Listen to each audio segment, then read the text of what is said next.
Hello, investors and traders, and welcome to the weekly market report. I'm AJ Monty, and this is a one-year daily candle chart of the Dow Jones Industrial Average ETF, ticker symbol DIA. Well, this is a crazy week. We had a no deal for the COVID relief package sitting in Congress. We had some jitters about the new wave of COVID passing through this pandemic world of ours. And as you can see, the market moved opposite of what we forecasted last week. Now, while I am right most of the time, and I'm saying well over 85% of the time, I will be wrong. And I tell everyone that. I don't hide from the truth that we are going to be wrong from time to time. It's not an if, it's a when. And this is one of those weeks when we were wrong. But this is also a good lesson for how to manage risk. The reason I start with the diamonds is because last week, as I zoom in here, you'll see, I notified you of this hammer pattern and then another hammer pattern with all the oscillators pointing higher. You can see that if you follow our checklist, you'll see that a drop in volume here was signaling a slowdown in the selling pressure. And it looked as though we were going to head up with the oscillators starting to hinge and the whole kit and caboodle was looking like it was going up. If you rewind and go back to last week's report, you'll also hear me say that I was mildly bullish, not madly bullish. And I pointed out this low on this candle. And I said a drop below that low right there, as I magnify that for you, I said we could go lower, and I even pointed out the gap down here could be filled, and that's exactly what happened. Again, it didn't happen the way I thought it would, but it happened on the way down as that low was broken. That was a key support level, and now we are sitting where we are right now. Now, what does that mean for next week? Well, of course, we can see that there's gaps in the market. There's not just one, but there's two. We had a gap on Monday, followed through on Tuesday, gap again on Wednesday, and look what's happening here. That's known as a spinning top. And this candle right here is a doji. That's when the market basically opens where it closes or closes where it opens. And you have no color pretty much in that candle, although they colored it green because there was a slight tick up towards the end of the day. But this is a bullish candle. Now, as I tell you this, I want you also to keep in mind that there's a key support level down here, right around 260. And so today's low came very close to touching that, did not go through it, but it more or less touched it and was starting to see some bouncing. Why do I say that? Because on the close today, and I record this on the 30th of October, on the close we had a mad rush on the buy side. In fact, if I show you this intraday chart, minute by minute, you'll see the rally that I'm talking about. It actually started right around 245 and continued to build up. And then right in the last hour and even half hour of the market, we saw this major rally. And even in the aftermarkets, we see a little upside activity. Now, just because we saw that bounce towards the end of the day does not mean that we're absolutely going to go higher. So although I do think we're going to go up, at least Monday and Tuesday, to fill this gap, this is the gap that I think we'll fill. I could see that Monday, we could see that Tuesday, but then what happens after Tuesday during election day, I think we're going to stall with the results. And that could very well put some pressure on the markets again. I don't want to get too political in my analysis here, but I think that this will eventually work its way into the courts. We see in the news that different judges are ruling different ways with regard to extensions of the mail-in ballots and the absentee ballots. But I think this is going to drag out, and I don't think investors are going to like that too much. Again, I think early on we'll see that little pop, and then you have to watch out. Now, if we do not go up to fill that gap, then you have to keep a very close eye on this support level, because a breakdown or a breakout below that support level could mean much lower prices, and I'm even saying it could even drop down this far. So I am in the market. I'm not sitting cash, although I'm about 60% cash. I am in the market. I'm positioned and hedged both ways. I have put spreads and call spreads because I'm an option trader, but I do believe that we'll see a little bit of a bounce. Okay, so make sure, manage risk. Now, if we look at the volatility index, I'm going to, again, hop right to it. Again, we did not go down like we thought we would, but we gapped up. we gapped up pretty big on the VIX. Now, as I erase these lines, I'm going to point something out to you that I have mentioned in the past, and that is the gaps on the VIX. Unlike a stock that generally trends, the VIX oscillates. It's an oscillating indicator. Therefore, gaps on the VIX over time fill 100% of the time. And what does that mean?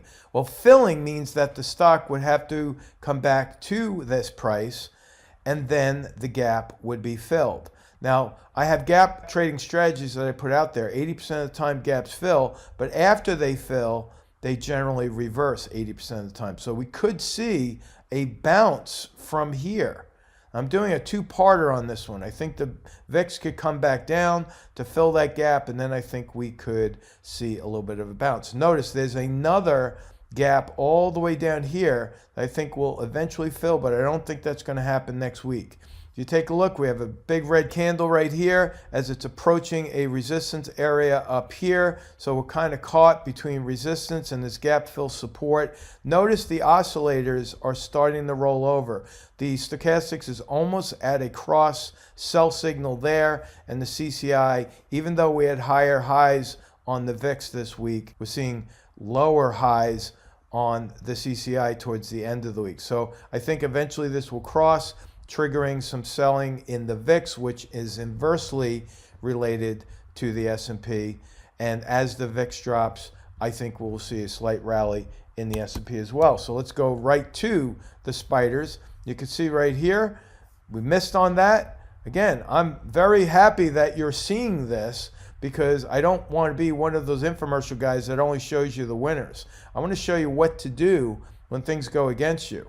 Again, not if, when. So here we have an oversold S&P, right, with more or less a gap fill to the left. If you see that as I erase this, you'll see there's a gap fill point right here.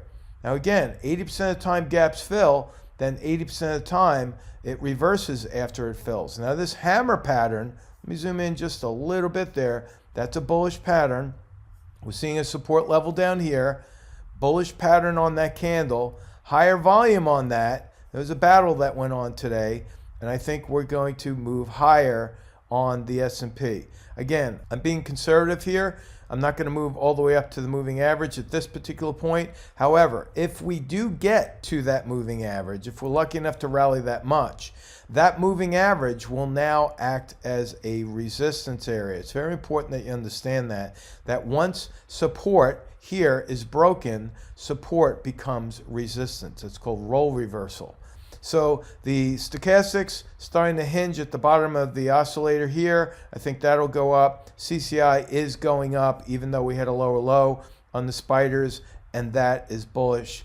And so we'll move on from the S&P to IWM, which is a Russell 2000. This does not look as bullish as the others I've mentioned. However, this is also a gap fill point. The most bullish thing that happened this week between Wednesday and today was this bullish engulfing pattern. But guess what? That was erased by a bearish Harami. So this is more or less going to act like a doji. It's called a summation principle when you combine 3 candles instead of just looking at 2. And so that summation principle is bringing us to a neutral candle overall. With that gap fill, I think we're going to move right back up in an attempt to fill this gap right here. So I'm going to erase that forecast from last week. Again, we did not hit on that, and I'm looking for a gap fill target next week. Now, if you like this video, and I hope you do, please click the like button. If you like to share it, then please share it with your friends and especially your family members who are interested in the market. You see, what we show here is not what's being taught in the schools. You're not going to find a college course on this. You're not going to find a college course on how to manage risk in your stock portfolio. It's not going to happen. So each and every week, I invite people to share it. I invite them to like it. And of course, if you like to subscribe, you'll get a notification if you hit the notification button. And each time I put this alert out, you'll be notified and you can take a look at it. The last part of this report addresses the political situation right now. I do not believe this is going to be a landslide because I do believe that both parties are preparing for a court battle And in Florida right now, I could already see the signs of that happening because I'm seeing a lot of our local citizens are receiving their mail-in ballots with sealed return envelopes. You know, no one's talking about this, but it's going to be a big problem because in Florida it's hot, it's humid, and when you have glue sticking against another side of paper with glue on it, that's going to seal. And that's exactly what's happening. Why in the world they did not add the peel away envelopes, I don't know. But this is going to be a problem. And we heard on a radio station yesterday that there are tens of thousands of ballots that are already being nullified. And the election officials are saying that they don't believe they're going to be able to reach everyone to verify the signatures on time. So, of course, this is going to go to the courts. So as you move into next week, I encourage each and every one of you to vote. That's something that we should all do as American citizens. And make sure that you're keeping an eye on your account. I know a lot of people are moving to cash at the end of this week, maybe even on Monday, because they're uncertain as to what the outcome is going to be. But either way, manage risk, keep your eye on the charts, and stay tuned to these weekly market reports. Have a good weekend. So long.